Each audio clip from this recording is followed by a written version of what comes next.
Do presidential elections historically affect the housing market?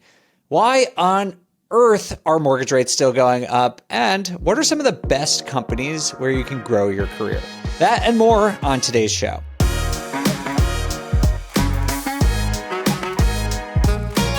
Hey everyone, it's Dave. Welcome to On the Market. This is one of our patented headline show where we bring you the latest headlines in real estate and in business so you can help keep up with the market and make smart investing decisions. And of course, to sprinkle on our own hot takes to help you separate what's actually going to help you with your investing career from stuff that's just hype.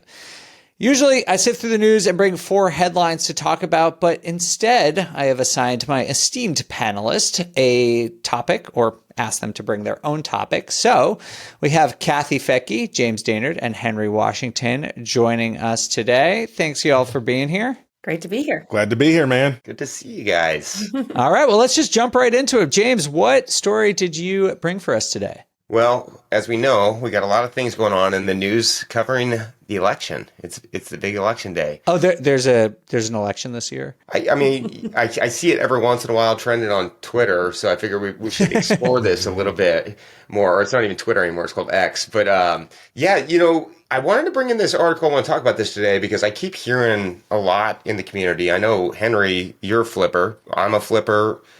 And a lot of investors that are doing development, flipping, and doing that high return dispositions right now, we're feeling a slowdown. Mm-hmm. And there's a lot of consumer confidence slowing down. And I'm starting to see a panic when we just have to remember that things slow down when things change. I mean, Henry, have you had much showings activity on your listings, or is that slowed down? The amount of bodies that we're seeing through our houses are down like 80% over the last 30 days. 80%? Yeah, it's big. Yeah, it's a little different here for a number of reasons that I could expand on if you want me to. But we're seeing maybe a little bit of a slowdown in the amount of bodies. Like the amount of showings I'm getting seems reasonable for the market that we're in. Yeah, I'm just curious if you think it's the elections or interest rates have crept back up. There's actually some data about this. I don't know if you have the same thing here, James, but in Redfin, they did a survey recently of prospective home buyers, and 25% of people who said they wanted to be buying a home right now said they were waiting until after the election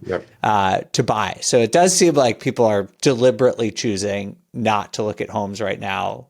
I don't know if this is investors, but this is all home buyers are waiting, and for a couple of reasons. But James, did you see anything similar? So the headline I brought in is called "Do Elections Affect the Housing Market?" And here's what experts say. And this is by the Motley Fool, and there's a bunch of different articles out there. But what I think is important right now is people look at trends and facts. Investors, buyers were so emotional. And they're going, oh, well, there's all this pent up demand, like what Dave just talked about. Consumer confidence is down. They want to wait when buyers are unsure. They kind of sit on the sidelines. They're trying to time rates. They're trying to time the election. And you have all these buyers sitting on the sidelines. And that's what we're seeing is the showing activity's way down. And what this article really talks about is, well, what's the historical trends? And the historical trends are, it really doesn't do anything based on the election. It slows down sales and volumes, but it doesn't make the market go up. It doesn't make the market go down. It doesn't cause the interest rates to go up. It doesn't cause the interest rates to go down. Policy does, but not the election. Typically, the market stays about the same and goes up the typical appreciation rate. There's only been a few times where we've seen it go the other way, which was in 2008, home prices fell 12%. And then in both elections in the 80s, the market came down a little bit because of high interest rates in the economic environment. And so the economy and the policies and what's going on affects the real estate more. And I think everyone is overthinking this right now. I agree. Because flippers are going, oh, I can't sell my house. The debt's high. Just sit down for a minute. It'll sell. Yeah, where I'm hearing investors go, well, I'm going to wait for this because I think this is going to happen. And we have to look at the trends in the history to really make those decisions. And one thing I'm really glad I did is we're closing on our purchase in Arizona today, actually. And my banker called me about 30 days ago, and he's like, hey, you want to lock your rate? He's like, it could go down a little bit more. And I was thinking it could go down a little bit more too. But I was like, you know what? Just lock it. And we locked in at 5.125. thank God I did this because it would be a half point higher than what it is today, or if not more.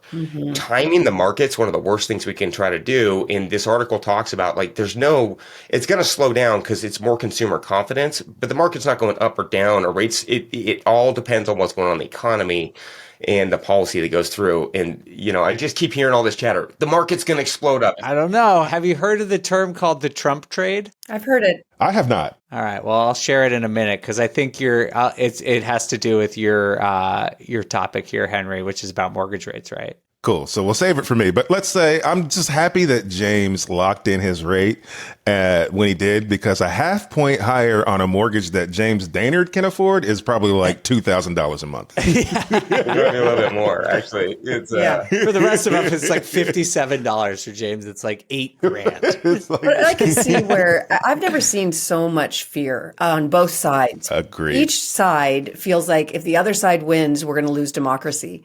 And that's scary, right? I mean, that's terrifying. So I could see where there is, perhaps fear holding people back. Here's what I think it is. And maybe I'm oversimplifying things, but I think the general public, now this is how I think they feel, not based in any sort of reality. I think the general public feels no matter who wins, they're probably going to want to stimulate the economy. And so they're hoping that whoever wins will help bring interest rates down so that they are waiting to jump in because the hopes are that interest rates will come down because the new candidate will want to stimulate the economy. But at the end of the day, I don't think it's going to make very much of an impact in the near future for rates. And also both candidates have policies that could have impacts on the housing market, but I don't know that the impacts they're planning for are the actual impacts that'll happen. And honestly, nobody knows. And so I think people are there's fear and there's a hope that they can get in with lower rates. Yeah, well, I think one of the specific things in this Redfin survey I was talking about earlier that they mentioned was that if Vice President Harris wins, she has proposed a $25,000 grant for first-time home buyers. So I think, I don't know, if it were me and I was a first-time home buyer, I'd probably wait and see if I was going to get 25 grand, So like there is, I think, more in this election because so much has been focused on housing and housing affordability that like maybe people are going to see which way the wind blows. Yeah. And I think it's just important to know like how to take practical steps as an investor, not speculate. We can guess all we want. Market will go up, it's going to go down, but it's really like, instead of building in appreciation, instead of thinking that it's going to be worth more, just pad your pro forma. Like if you're going and you think the market's going to be slow or you're dispoing in the winter or the election time, then add a couple whole bunch to your turn times. Absolutely. If rates are jumping up and down, assume the worst. And as long as you assume the worst in your underwriting, you can still transact because it's like a little thing happens, little blip, and everyone gets cold feet. They freeze up, they lock up. And it's just like, forget the noise, look at the history, look at the economy, pad your purchasing. Yes, 100%. That is the advice for investors if you are thinking about this. I literally had a conversation this morning. Think about this. I am in Arkansas.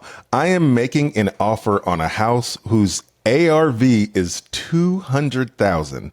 And I am debating. I made an offer at $40,000. Oh my God. And the lady countered me at $48,000.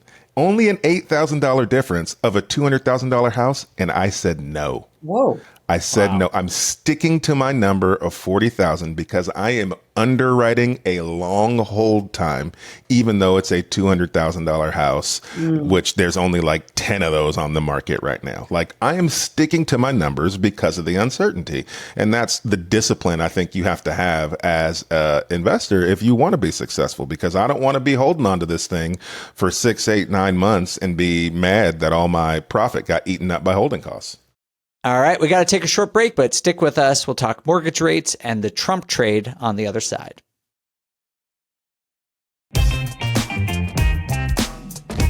Welcome back to On the Market. Let's move on to our second topic, Henry. I think yours is kind of related. We started talking about rates. I think that's what you're coming in with. Absolutely. So my article comes from realestatenews.com, and the headline is Real Estate is in for a fright as mortgage rates return to 7%. Spooky. So essentially the article is talking about mortgage rates have gone back up to 7% after we had the recent drop in interest rates. And the concern is that this surge could or is expected to have an impact for home buyers because now rates are higher, which means more people are again priced out and causes a problem for affordability.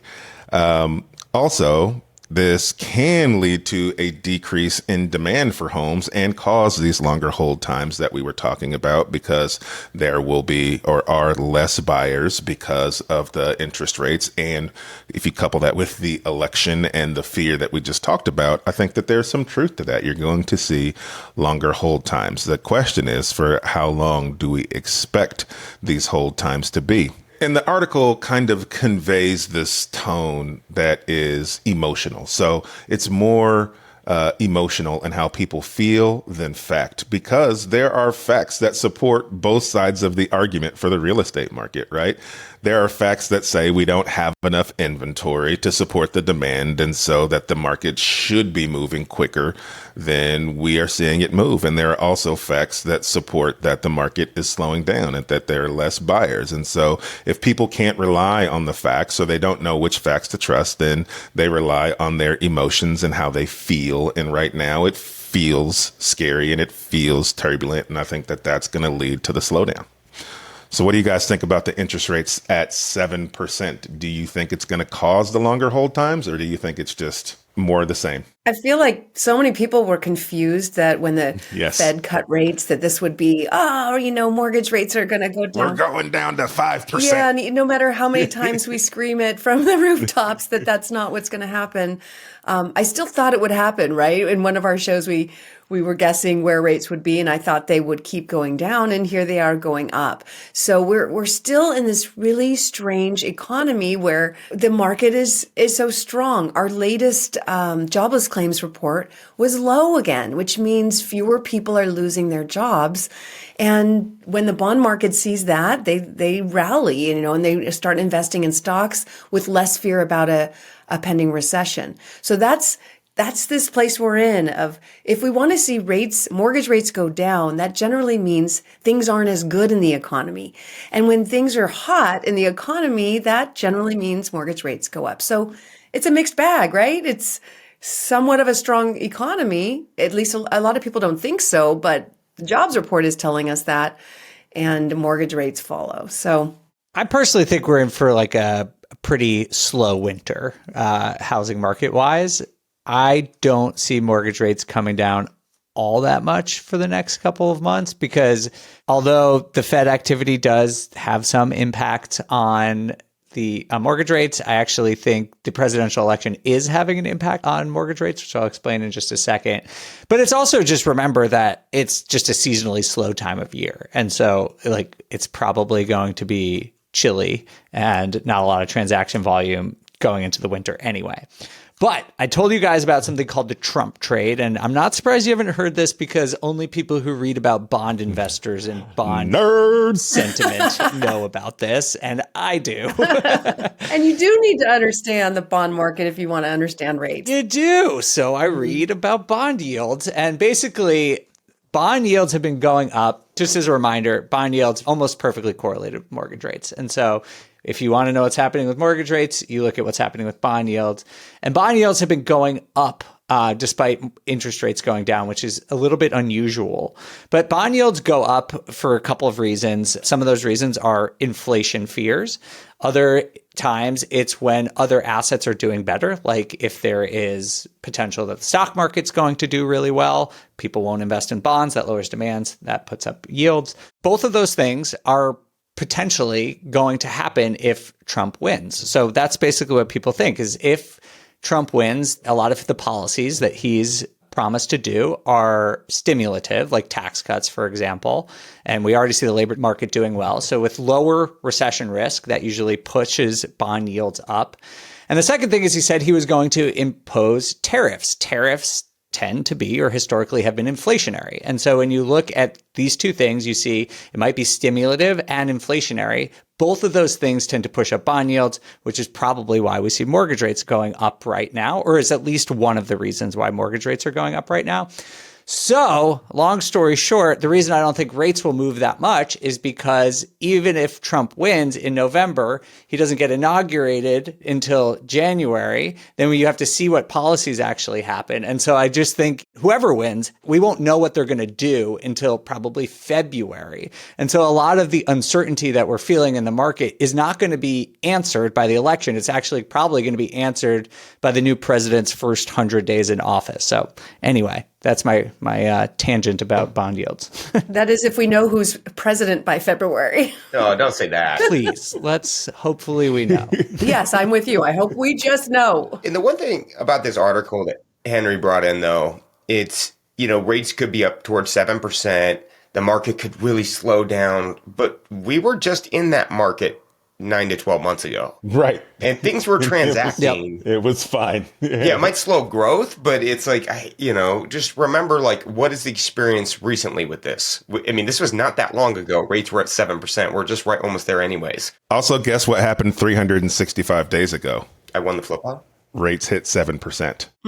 Well, yeah. And then what we saw, too, during that time is they started going into the sevens at the end of the year, or low sevens. And then we saw this massive explosion. That first quarter of 2024 was a rocket ship for appreciation. I mean, Dave, that's why we timed that deal so well. Our flip-off house jumped 10% in 60 days because of that ramp up. And that's right off that 7% rate. Wow. And so, I don't know.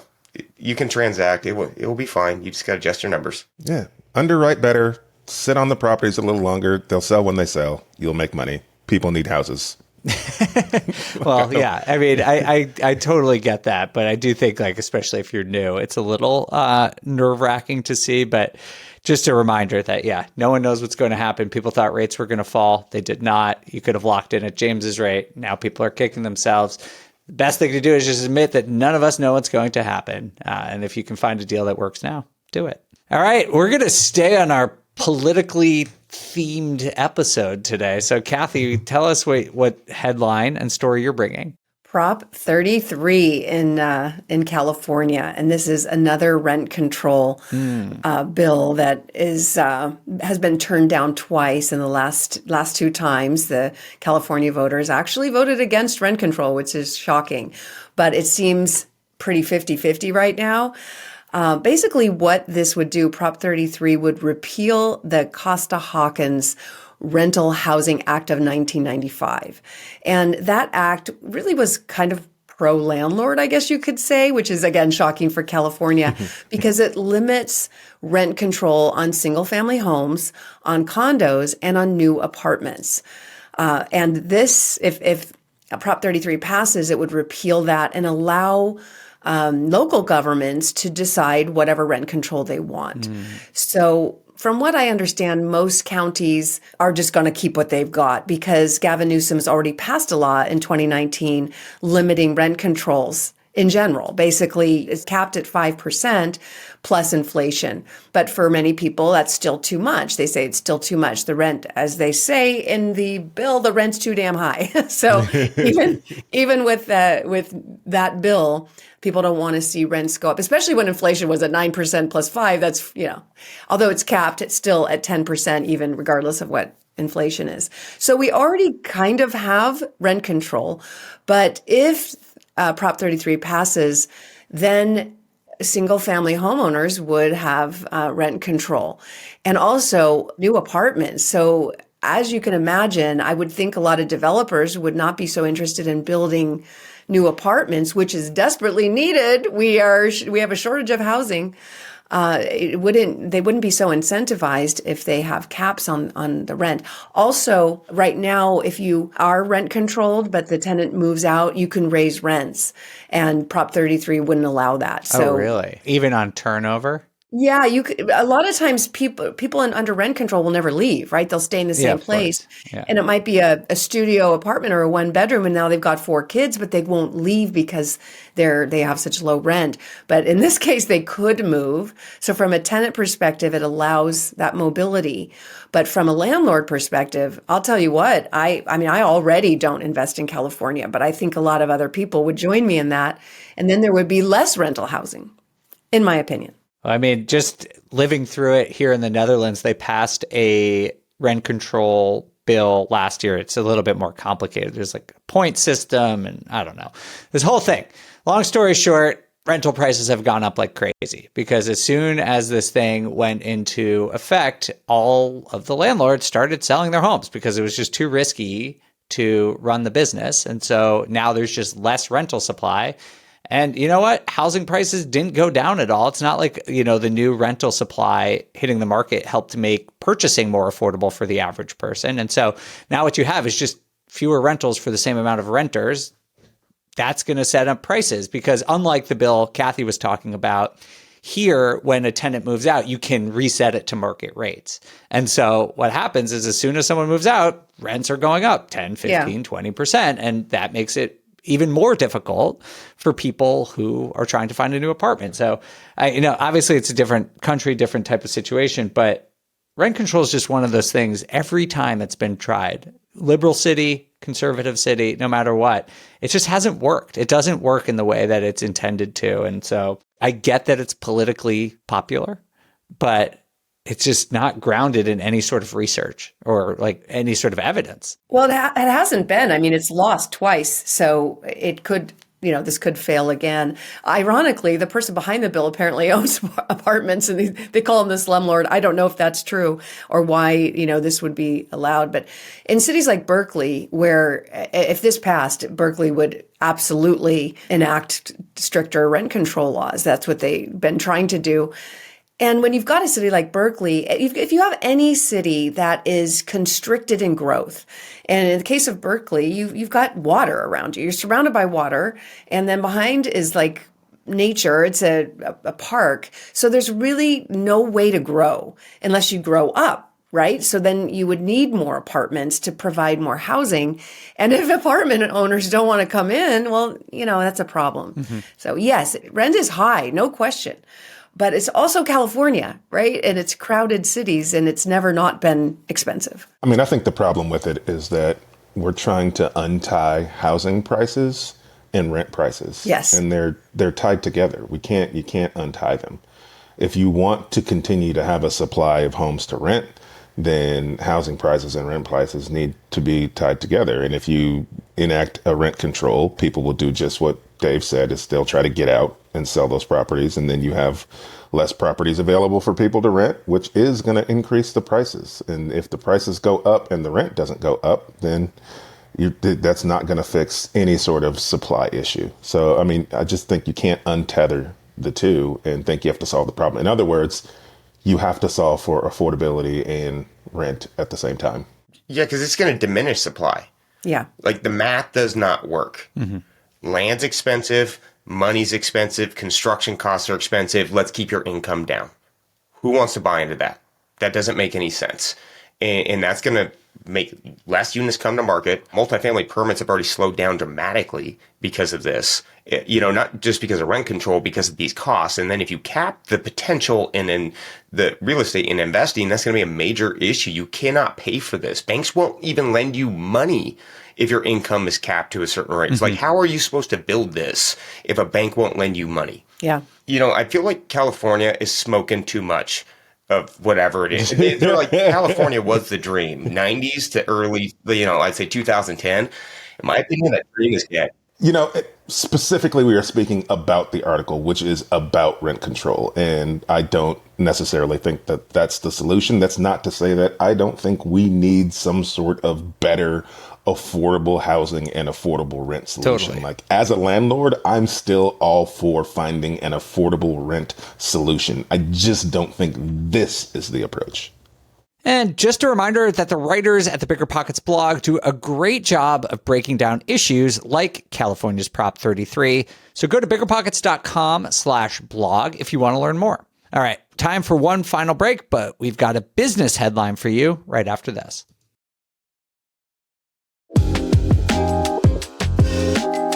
Hey friends, let's jump back into the headlines. For our last headline, I picked something that was not election related and is just kind of a little bit different. Instead of talking about the housing market, I brought a headline that is the 10 best companies for career growth, because unlike you three, I work full time, and I think for a lot of people working full time and trying to grow a career and buying real estate at the same time, great way to build your portfolio. You're a little easier to get loans. You have a little bit higher risk tolerance, risk capacity in my mind. So I wanted to share some of these with you. Let me just ask you, do you guys have any guesses for the company's top 10? Any you want to nominate? Amazon. Yeah, they're probably, it's not Amazon. The best companies for career growth. Okay. Career growth. So basically, it says that this is from the American Opportunity Index. It says it measures how well America's largest companies drive economic mobility and positive career outcomes for their employees, and that also help fuel business performance. Having worked for Walmart, I knew this was coming, and saw how proactive they were in pushing people to grow their career, no matter what part of the company you wanted to. Like, I'd never worked for a company who pushed people harder to grow within the company. I'd be shocked if they're not on the list. Okay. James, you got a guess? I mean, if Henry's going to rep his backyard, I'm going to rep mine. I'm going to go with Amazon over Microsoft. Okay. I feel like some of these tech companies are a little capped out for growth because they already hit their major growth, but I do know they take care of their employees and they pay them in good benefits. NVIDIA? Oh, okay. So I have to say, none of you are correct. At least in the top 10. I think Walmart, let me look. Well, I think Walmart is probably on the top 100. But okay, so Amazon, is on there, but low. I don't think Amazon, because although corporate, I'm sure they make a lot of money. Most of Amazon's payroll is probably in warehouses, and It's number 39. 39? Okay. Well, Henry, I saw this and thought of you because Walmart is not on the top 10, but another company in your market is that you talk about often. Tyson or JB Hunt? Is JB Hunt is number 6. They're a shipping company, right? Trucking? Yep. Yeah. So they are number 6, but number 1 is Grainger, which I've heard of because they used to send those like giant. Did you ever get those like giant catalogs that they send to your house? They have offices here too. Yeah. Oh, okay. So Grainger, which is industrial supplies and equipment, they're number 1. Wow. Number 2 is Costco, which made me really happy because who doesn't love Costco? Costco's like the greatest place on earth. Man, I wish we could have one here. We can't get one here. Are they banned from Arkansas? They're just not allowed anywhere near Walmart. They bought some land and we're going to build one, and that got shut down. Yeah, I'm sure. The cops just were like, no, you can't build that here. So Costco, famously known for taking care of their employees. Number 3 was Capital One Financial. Then number 4 is the first tech company, Meta Platforms, formerly Facebook. Then we have ServiceNow, which I don't even know what that is. Do you guys know what that is? I've heard of ServiceNow. Are they a SaaS company? It is, yeah. Cloud-based software, IT service management, whatever that means. That's just like one of those very generic terms. It's like Salesforce. Then we had JB Hunt, Coca-Cola, PepsiCo, and then it goes to a lot of financial companies like MetLife, Bank of America, KeyBank. But James, okay, Starbucks, number 13. That's in your backyard. That's in the backyard. That is in the backyard. I do have a question on this list, though. How is Best Buy on number 27? Who goes in there anymore? That is amazing. Like, what growth is going on? Am I missing something with Best Buy? Like, I mean, I went into a Best Buy this summer and I had the thought, I was like, this is the first time I've been in a Best Buy since high school. It's been 20 years. Don't they all look like they're under construction no matter what? Like, that's just the aesthetic. Yeah, like half the shelves are just bare. There's like nothing going on in there. Yeah. But I was traveling for work and the lighting in my hotel was terrible and I needed to record a podcast. And you know what? They had LED lights. So thank you, Best Buy. That's why you're on this list. I bet you Walmart had those same lights for a fraction of the cost. All right, Homer. You're just rooting for your own company. But I do think, I don't know. I thought this was interesting because I do think, going into a more challenging time to find deals, uncertain economic times, that as an investor, like trying to grow your career and buy real estate at the same time is a great option. And finding these places that offer really stable careers, awesome way to do it. If it were me and I was starting my career, I would choose something that was like completely AI proof or as AI proof as I could, or I'd be working to try and build AI, like working at Meta. And I think a lot of these financial companies, that's a good reason, like Costco, Grainger, these more like service manufacturing. Sure, AI will impact them, but it's, I think, a little less likely than like my job, like data analyst, which is just going to get crushed by AI. And as a real estate investor, this is really great information to find out where the headquarters are for these top 100, because the employees there are making more money if they have the more of an ability to, get promoted in those companies. Way to bring it to real estate, Kathy. Good. All right. Thanks, Kathy. I appreciate that. Where's Grainger located? I don't know. I was about to look it up. I'm going to do it. Founded in Chicago. So maybe Chicago. All right. Chicago. There you go. All right. Well, those are our stories for you guys. And thank you all so much for bringing them. We talked a lot about the election. We talked about mortgage rates and where they might be headed. And if you are like me and work full time, some places you can grow your career while you're building your real estate portfolio. Henry, James, Kathy, thank you so much for being here. Thanks for having us. Thank you, buddy. And thank you all for listening. We'll see you for another episode of On the Market very soon.